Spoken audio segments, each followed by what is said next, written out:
Episode of a regular activity hosted by Research Office Cagayan de Oro.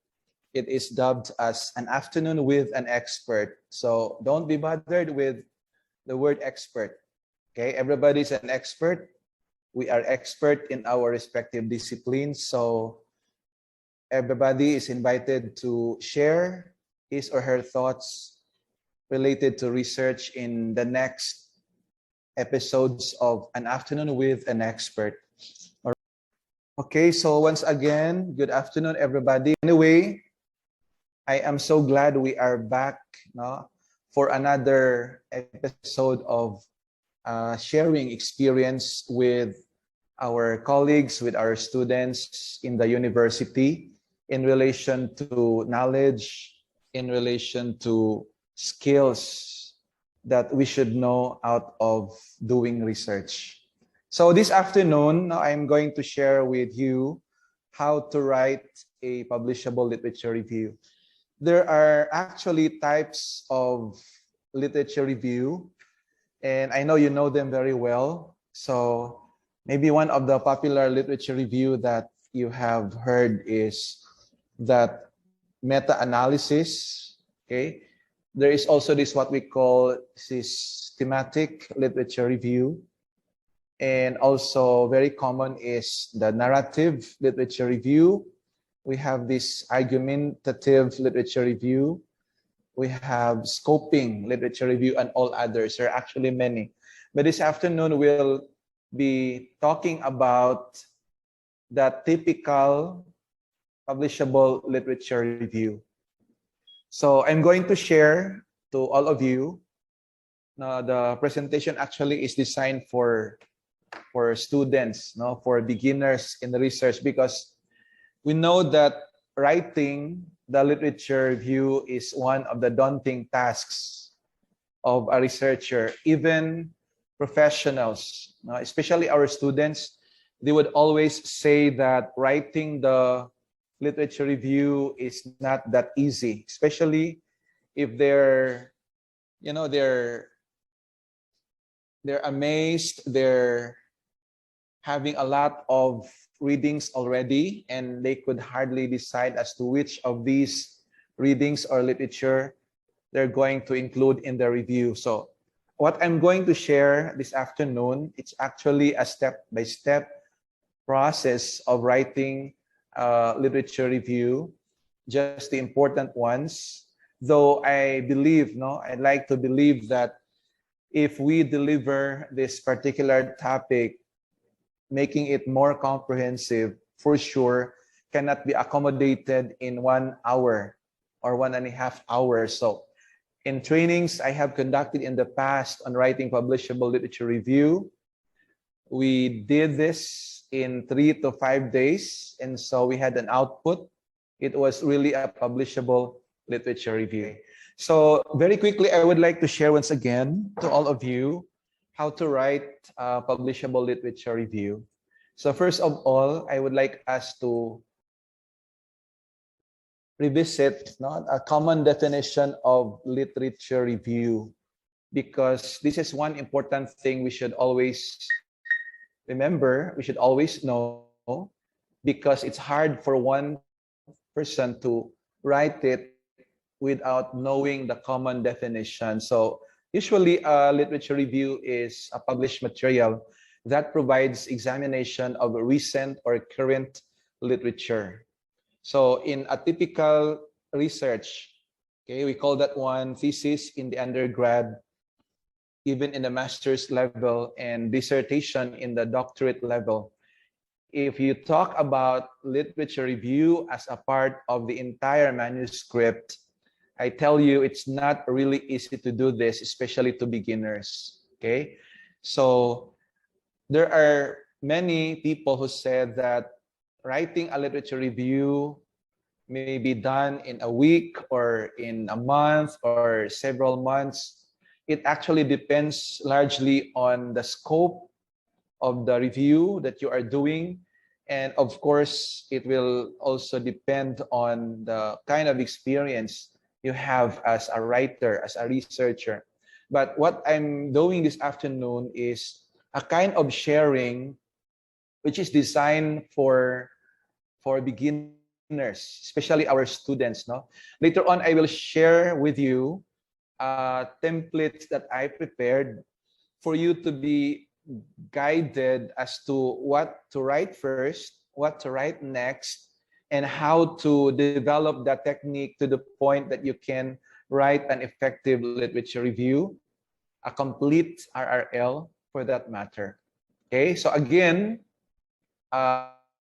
literature review is a published material that provides examination of recent or current literature. So I emphasize here the word examination. That is why it is called review.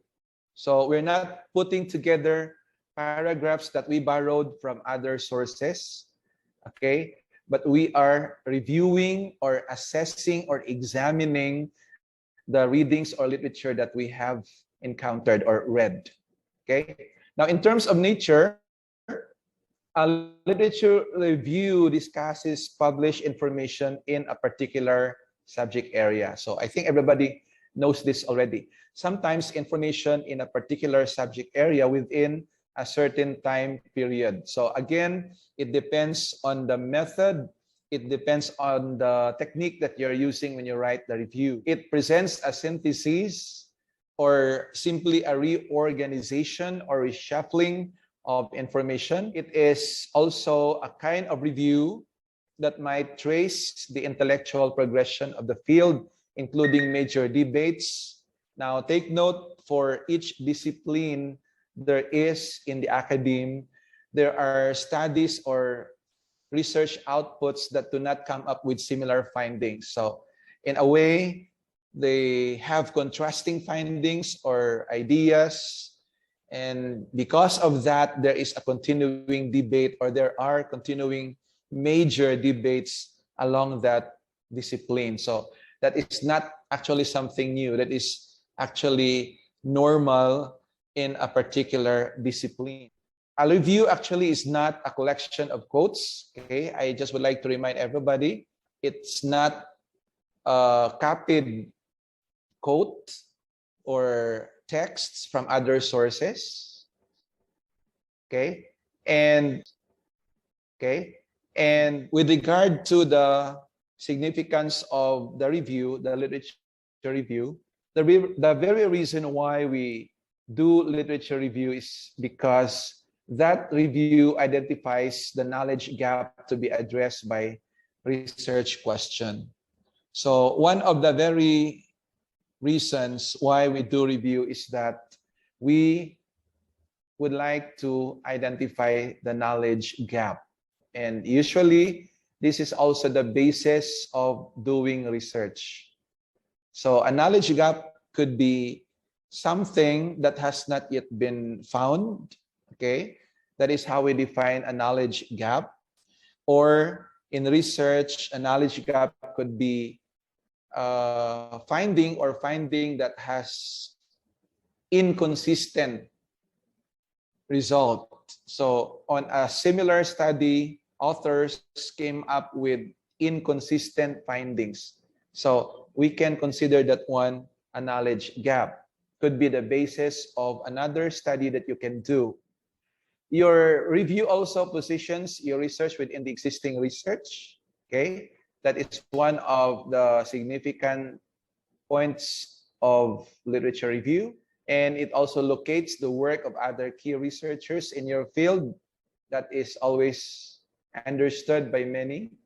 And it justifies and rationalizes your research question and conceptual framework. Now, I remember one time, one of our sharers mentioned that our conceptual framework can be embedded in the literature review. The answer really is yes. Okay. In fact, that's the technique used by many scholars or researchers these days. Okay. It's really acceptable. There's no problem because your concepts or the concepts, okay, the key concepts or the keywords, the key variables that you have in your research may be explicated or discussed in the literature review. So there is no problem about that. So I'd like to proceed to writing the publishable literature review. Okay, so what I am sharing with all of you is the process, okay, which includes some easy to follow steps. Later on, I will also share with you the common errors, or to others, common mistakes in writing a literature review. Okay, so the first step in the process, I would like everybody to listen very closely, especially our students who are listening or who are joining with us this afternoon. The first step in the process to identify the topic. This is very important in writing your literature review. There must always be a topic, because if there is no topic identified, then that makes your activity a lot difficult, because of the vast readings available in the world, even online, no? On the websites we have, that actually makes it difficult for you to choose or select which of this literature are you going to consider in your review. Which of these readings will you not consider in the review? So those are the things that you should always consider. There must always be a topic in mind, okay?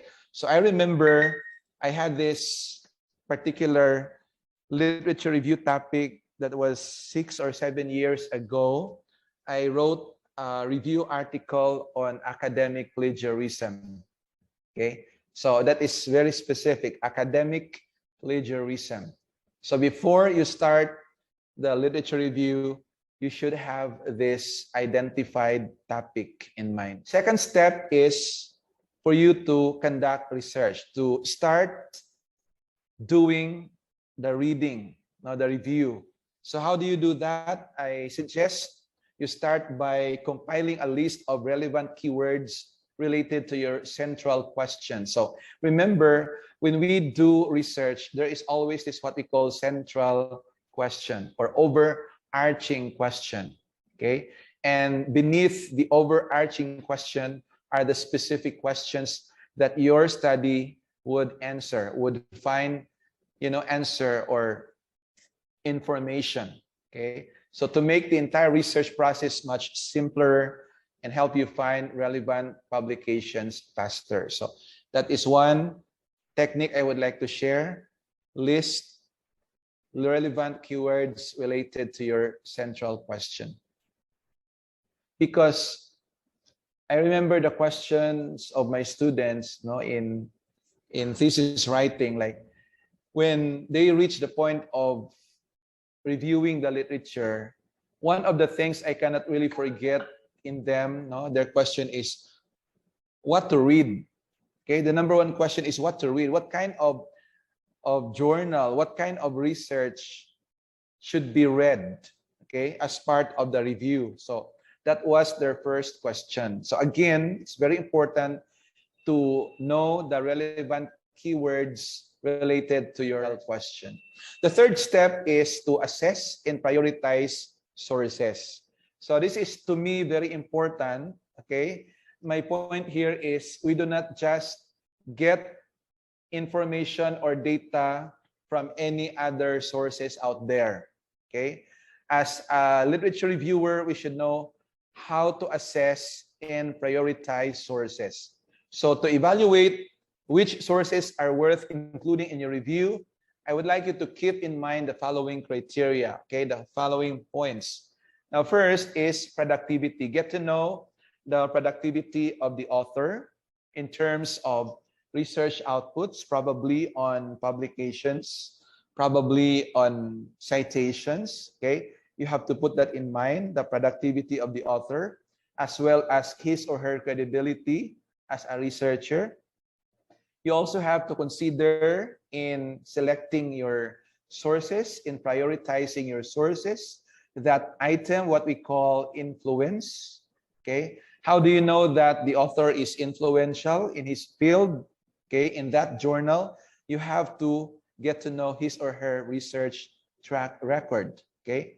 So I invite you to visit harzing.com so you will know the productivity or even the credibility of the author of the related study or paper that you would like to include in the review. You also have to consider novelty of the literature, of the study that you need to include in the literature review that you are doing. Also, innovation, key insights, as well as relevancy. So the last one is very important. Okay, that is why in a typical manuscript, usually in a typical thesis paper or manuscript, that is chapter 2, okay, review of related literature. So it's understood that the literature you're reviewing are all relevant to your central question or topic. Step number 4, I'd like you to identify relationships, key ideas, and gaps. So as you read literature, of course, you have to note important information, important statements from the study, okay? Looking at the methodology section of the paper, as well as the findings or results of the study and the conclusion. So by doing that, you also have to identify relationships, okay? Relationships between findings, similarities or analogies between findings or differences, okay? Relationships between variables if there are, okay? And also you get to know the main themes, the contradictions and debates, influential studies or theories in the papers that you have read or reviewed, as well as the trends and patterns, and the common one, the gaps. Okay, so these are the key points I'd like you to point out when you start reading related studies. I repeat, you have to know the main themes, contradictions and debates, influential studies or theories, trends and patterns. And step number 5 is your time to make an outline. So one of the frequently asked questions when I conducted a training on this is the difficulty how to start the writing and the difficulty how to end the writing. So the solution I gave them is make or prepare an outline. So preparing an outline actually aids you a lot, especially to beginners, because the outline serves as a clear-cut basis of what to write first, what to write next, and what to write the last. Okay? So later on, again, I will be showing you the literature review templates that I prepared because I would like to consider that fact among the readings I had, that to be able to write an effective literature review, we should always prepare a clear-cut outline. Step number 6 I'd like you to do is to move on to writing. So once the outline is ready, once the outline is primed, now your time to write, now your time to start writing. Okay? Step 7, do the final touches. So assuming you're done writing, so do not forget to do the final touches. So I got this from Essay Pro. Okay, they're actually having this or giving us this tip. Okay, according to professional writers, before moving on, actually this is my practice also up to now. Before moving on to proofreading and editing, be sure to set your literature review aside for a day or two. So this is one of the things I have been doing up to now, because this will give you a chance to take your mind off of it and then be able to get back to proofreading with a fresh perspective. So this tip will ensure that you won't miss out on any gaps or errors that might be present in your text. I do not know if you have tried this, but again, I have been doing this kind of technique. I call this a technique because it's effective to me. Okay, true enough, after a night or couple of nights or days, then when I get back to my write-up, there are ideas coming out, and you can really easily critique your own work because probably your mind is rested and it's ready to, to continue working for your literature review. So I'm sharing with you the common errors or mistakes in writing literature review. So I have to do this very quickly. First thing that people, especially the beginners, our students, commit as an error or mistake is failure to integrate arguments into the review. So very common. For every paper, there must be an argument of the author. So this is one of the common mistakes or errors that beginner or students failed to do in their literature review. Also, reading everything without being selective. So this is not actually a good practice. So to come up with an effective literature review, you have to be selective, you have to be choosy in terms of the reading or related literature that you're going to include in your review. Another error or mistake is not keeping complete, okay, or traceable bibliographical information. So if you intend to publish your literature review in a reputable journal, then I advise you don't have to use sources or references without online equivalent. For example, a textbook without online equivalent. For example, a journal without online equivalent. Do not consider that as part of your references. Because if you intend to publish your paper in a journal with online equivalent, definitely the editors, even the reviewers, will not allow that because they are not traceable online. Number 4 mistake or error is incomplete referencing, very common. Another thing is the writer merely summarizes readings, okay, without giving syntheses of the readings. Okay. 6 error is using emotional phrases. We don't have to be like this, in writing the literature review, because a literature review or a research paper in itself is a scientific paper. You have to use technical language, not emotional language or expressions. 7 mistake or error is giving personal opinions. So remember this, when you write literature review, there is no way for you to input personal opinions. There is no way for you to input personal biases. Although you can comment, you can interpret the readings in general, but this interpretation is still based on facts or information that you have gathered. Number 8, doing the review hurriedly than systematically. This usually happens among our students. Sorry to say this, students, guys, because this is actually our observation. Most of you actually have been doing or having this kind of problem, especially when you are into thesis writing. The 9th error or mistake is unwittingly plagiarizing, very common among beginners, okay? Especially if they don't know how to paraphrase, they don't know how to attribute the work to the source, or to the borrowed text to the source, they resort to plagiarism. And this is the saddest thing actually in the research activity, because we don't have actually to steal other people's work. They deserve to be, to be recognized, to be acknowledged as the source of information. Number 10 is when they use an author's first and last name inside the text. So this is one mistake, because actually the citation is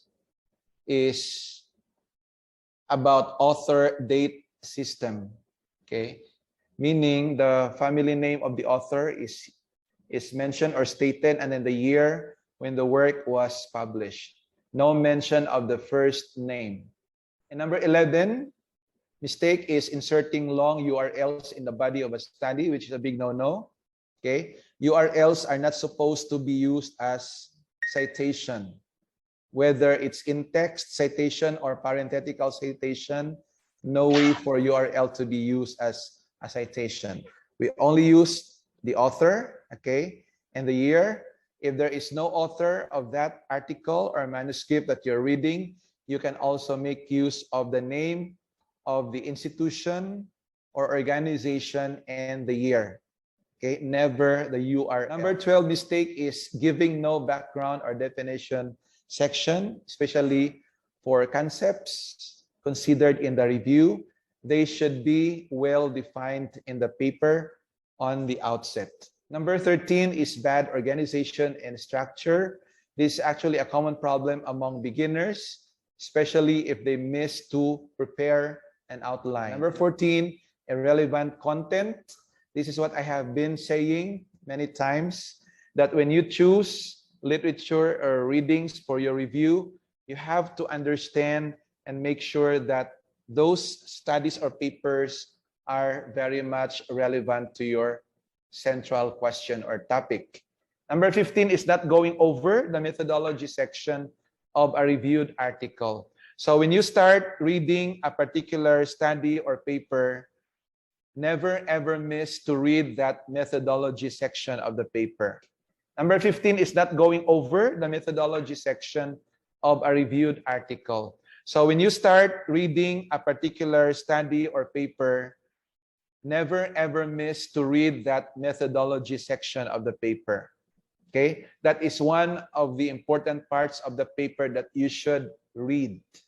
Because when you review a particular study or paper, one of the things very important to do is to go to the methodology section for you to find out, for you to know what method, what design was used in conducting the research. And that can be best included or presented in your literature review, because the naked truth is not all researchers use the same method or design in conducting research. Okay, you don't know that that method he or she was using in her or his paper is something new. Okay, something new, something that could be made part of replicated study, something that needs to be validated. So that might be interesting to other researchers. No? That is why it is always nice to get to know the methodology used in the previous study that you are reviewing. And number 16, error or mistake is writing a narrowly focused literature review. So too narrow, too broad, focused literature review is not advisable. Okay, and you should know that one. And number 16, error or mistake is writing a narrowly focused literature review. So too narrow, too broad, focused literature review is not advisable. Okay, and you should know that one. Number 18, mistake is using non-scholarly sources. So there are many scholarly sources, journals, or even legitimate websites available online where you can, get related studies. Just make sure that the website or the journal you're using is non-predatory, it's legitimate, and it's all scholarly. Number 19, mistake is citing only supportive source. Okay, so that actually happened to my students in thesis 2 when they only included supportive sources or statements or findings. They rejected opposing findings or results of related studies. That is not actually good. You have to consider that one in the review process, and it actually made your literature review a lot better, a lot effective if you come to report or present the pros and cons, okay, even the disagreements and the agreements among authors with regard to their respective findings. Another mistake is on the lack of quality sources. Okay, so on quality sources, again, you have to know what are those characteristics of quality sources. And the editors or even the reviewers of a journal would always detect that your sources are not quality, are not credible. Okay. Number 21, using by article structure. So this by article structure means one study or paper is discussed in one paragraph and then proceed to the next with one article or one study. So later on, again, I will be showing you a template that I prepared for you to be guided how to develop a paragraph, okay, observing that element of unity, coherence, emphasis, even order. Number 22, mistake is no link to research question. So you must be vigilant on this. We always make sure that there is a linkage between your research question and the readings or literature that you have read. Now, one last before we proceed to the template, what makes a good literature review is the selection of literature. That is very important. Again, you have to be vigilant. You have to be, mindful on this, because when you were able to use a particular source or literature that is not credible, that is not legitimate, that is not reliable, okay, that is not scientific, then it will not make good to your literature review. For sure, the editors or reviewers will not accept your paper for publication. Another important component of a good lit review is criticism. So as the author, as the reviewer, you should know how to critique previous studies or researches that you have reviewed. And then you have your own interpretation of the literature that you have read. Okay, so please reserve your questions or your sharing if you want to share your own practices later on, but allow me this time to keep an eye on my presentation.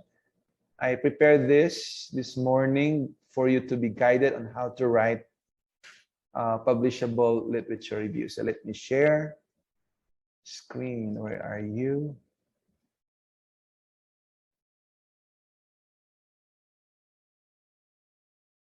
So the floor is open, don't be shy. We have here students, many students here joining us. I see Ma'am Liberty Doncilio. Hi, Ma'am Liberty from USTP or Oroqueta. Ma'am Liberty, can you hear me? Do you have questions or message, comment? Hello, good afternoon po, Dr. Talili. Go ahead, ma'am, please. I have no questions po. No questions, okay. All right, I see a hand from Alan J. Hamin. Yes, Alan J., go ahead.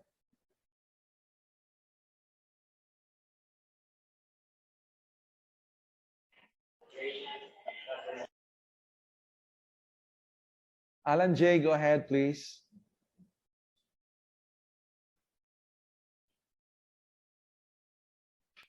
Hello po, sir. Good afternoon. Yes, go ahead. I can hear you, Jay. Go ahead. Okay. Jay is a student of USTP CDO. Yeah. Hello, everyone. I have a question regarding to research, and it's about the word novelty. What does novelty of research mean? Okay. Thank you for that question. Alan J. actually is, if I'm not mistaken, again, a student here in the College of Information Technology and Computing. I think the program Jay is taking up is BS Data Science. Am I right, Jay? Yes, po, sir. Yeah. Novelty in research, or the word novelty can mean a lot of things, depending on the qualifier. But you said novelty of research. So novelty, to put it simply, I can give you a synonym to make it clear with you, Jay. Well, something novel is something new, no? When we say novel, it's new. Okay? So novelty, newness. So if you mean research topic, such topic has never been investigated, has never been conducted, something new. So it is interesting, usually to many researchers.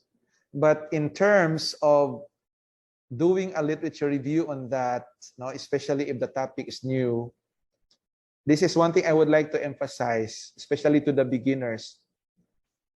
I don't actually usually advise to my thesis advices to my students to conduct research on topics that are totally new, because when they start doing a literature review, they will surely encounter a difficulty on where to get related literature for their own research.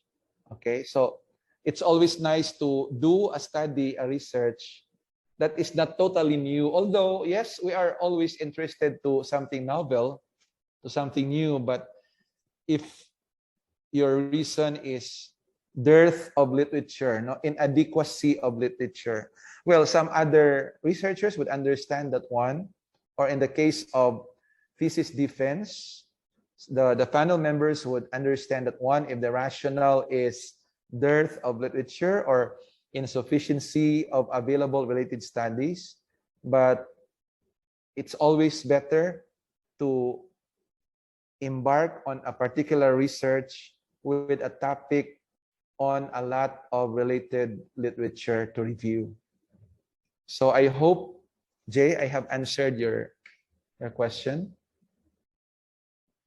Yes, I see a hand from Jenny. Hello, Jenny.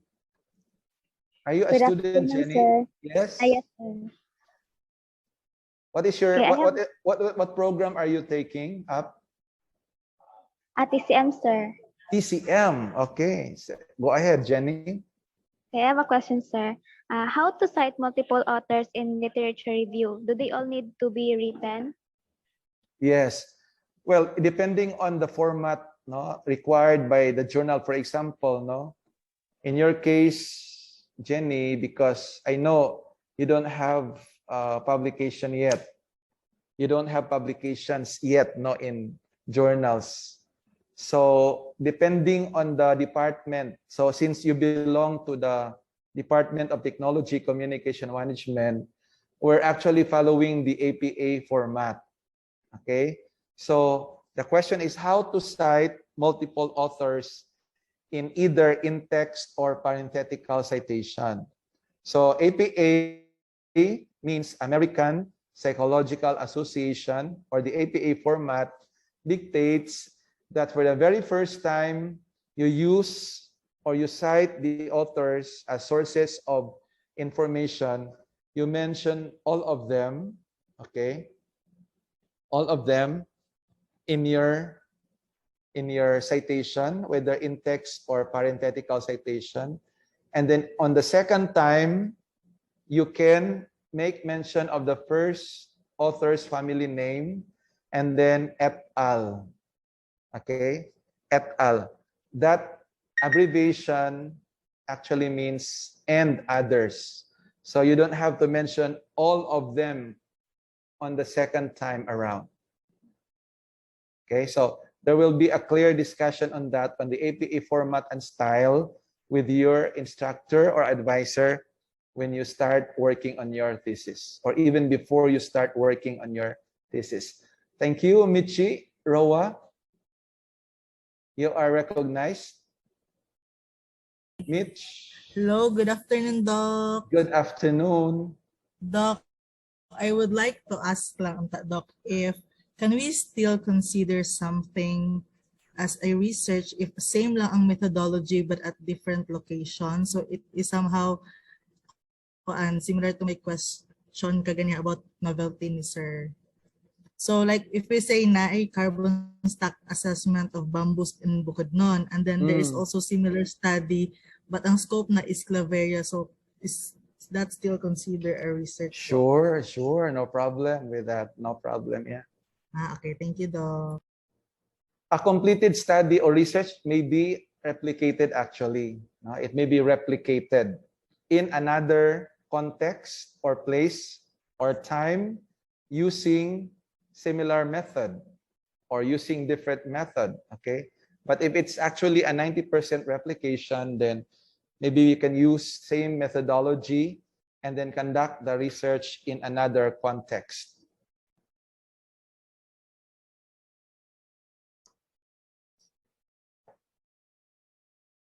Any more questions? Or I would like our colleagues here to share their thoughts, please, to everyone, to our students. I see here Dr. Aranas. Hello, Ma'am June.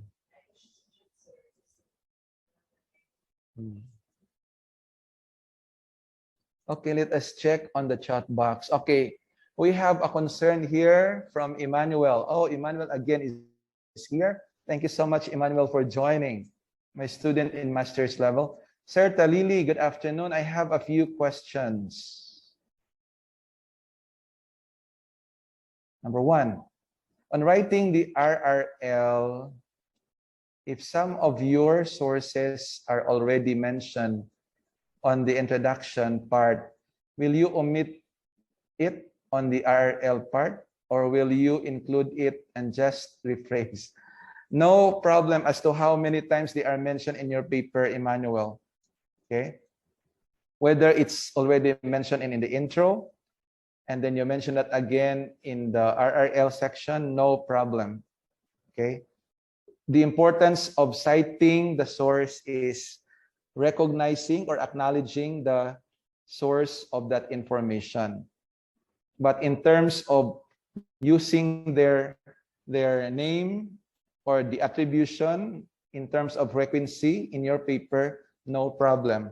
What is very important is the borrowed work or text is properly attributed to the original source.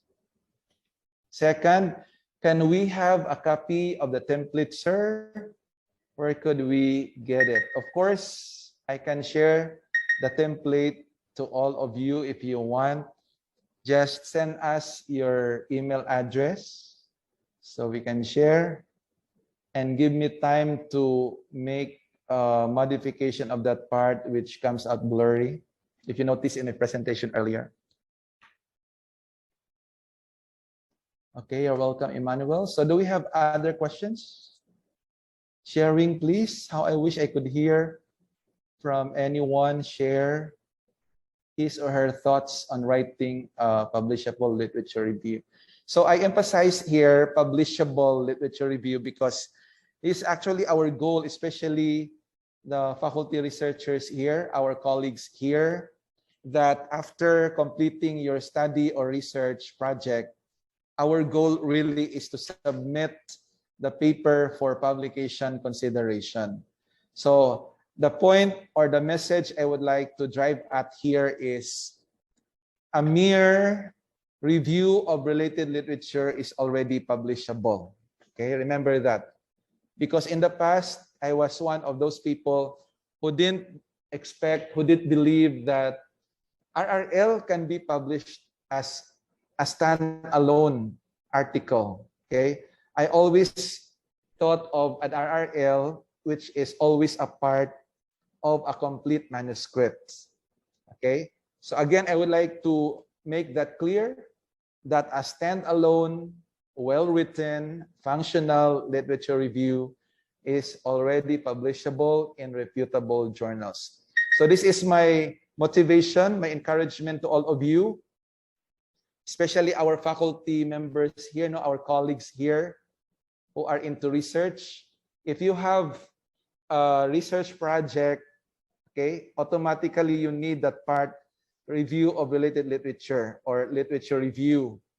So if you want to come up with more publications aside from coming up with 2 or 3 publications out of the sub-problem statements with results that you can publish separately, I encourage you to write well, to invest more, to to write seriously that literature review, because again, that is another piece of article that you can publish in a reputable journal, and that can be counted an independent, standalone publication of which you can submit for publication incentive claim. Just a reminder, if your article is published in Scopus or Clarivate Index journals, and if you have committed that for publication, you will receive 62,500 from the university. Okay, so I think we went beyond the time. It's already 2:40. Army Joy, am I right? Yes. So just please send in your questions if you have. No, you can email the research office. We are always ready to answer your questions. So till the next time around, ladies and gentlemen, we're inviting you to the next afternoon.